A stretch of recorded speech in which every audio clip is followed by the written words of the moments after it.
How to think to be able to make a lot more money and be more wealthy. I want to really get to the core of why you're not more wealthy.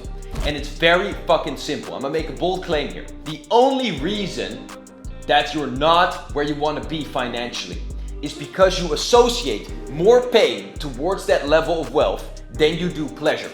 And this might be completely subconscious because I already hear you thinking, boy, shut up. I want to get the bag, man. Like, I want that bread. Well, you don't really.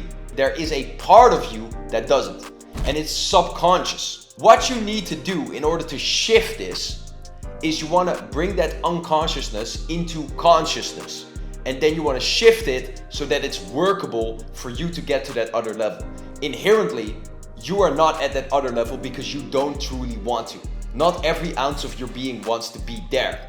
It still wants to be here. I want you to think of the goal that you currently have monetarily, right? What level of wealth do you want to get to? I want you to feel if there's any resistance in your body towards getting there. Imagine that you're already there, maybe. Is there any tension or anything about what you would need to do to get there or who you would need to be to get there that gives you resistance, that gives you tension?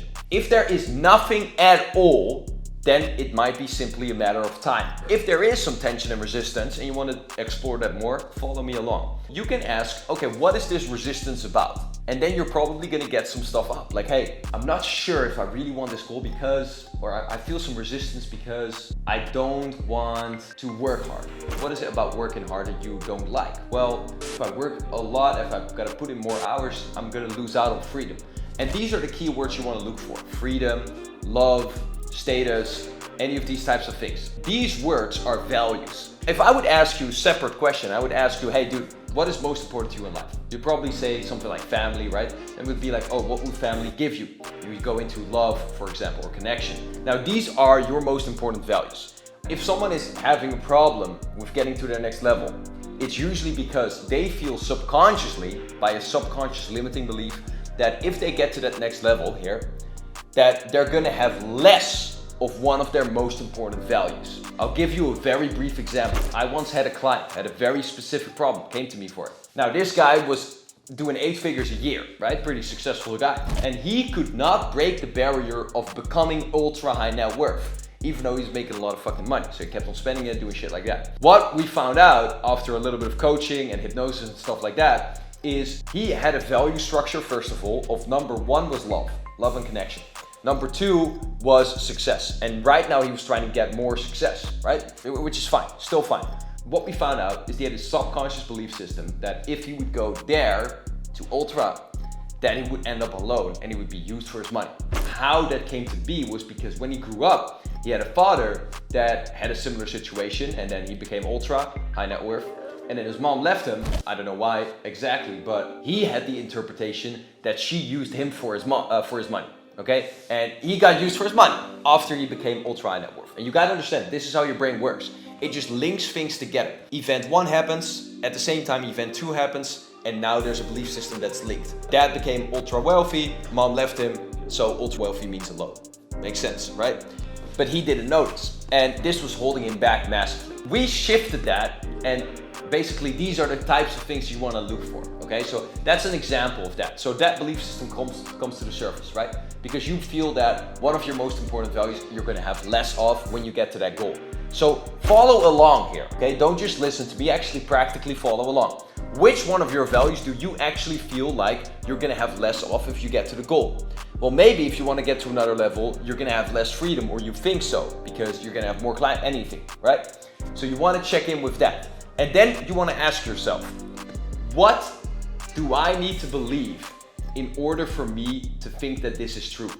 So what do I need to believe in order for me to think that I'm gonna be alone after I get more blah. And then that belief is gonna come to the surface. More money equals this. At that point, you really wanna ask yourself, why do you believe that? And you wanna find out the reference for you believing that. So for that guy, it was that. But if you get that reference, then you can see that reference again, because these references might have come from a childhood time, because belief systems are built through experience. But at the time when you were 5 years old, you got this experience which built this belief system. But if you would re-look at that experience now, it would not build that belief system because you have more knowledge, you're older, you're wiser. So that's the formula you want to take, and in NLP we call this timeline therapy.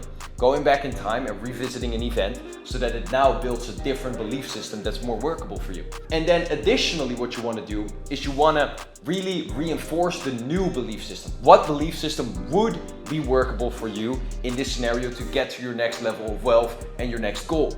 Well, you gotta find one that works for you. For example, more money and ultra high net worth equals more love and more connection with people. And then you gotta get into the why, right? Because experiences build belief systems. So what supports that belief? Well, you gotta dig in and find out what references can I create for this belief system. If I have this little table here, this really represents a belief system. The top is obviously the belief, and the legs are the references that support that belief. So you're gonna wanna create references, meaning evidence, for the belief that you want. How do you do it? Simple. You find, first of all, references in your own life, in your past experience, and you think of those and you write them down and you repeat them every day. Then also you can find references in the future by just imagining events that could happen if you had more money and how that could lead into more love. You just create scenarios and you imagine it and you visualize it like it is really happening right now. That'll create an imprint on your nervous system that also is true. Lastly, what you can do is you can look at other people, like biographies, you can look at famous people, or you can look at scenarios which show it to be true. You can look at charities and how much good they're doing, some of them, right? And then you can build the connection there in your brain that if you get more rich, you can do charity work and that's gonna get you more love. If love was really your limitation, then building the association between money and love will do fucking wonders for you. If you would actually go to a homeless area and start handing out, food or any of these things, you're gonna associate so much love to money that your brain is gonna want so much more of it. That's what it's about. Your brain only moves towards pleasure and away from pain. And right fucking now, you still have pain associated to money. That's the only reason you're not at the level of wealth you want to be. So look at that, shift those things, use everything I told you in this video, and I promise you, it will have a drastic impact on your bank account. Like this video if that was helpful, which of course it fucking was. Subscribe if you want more, which of course you fucking do. And comment in this video to leave me a little bit of feedback, my friend. I appreciate that. Come back the next time and we will talk again.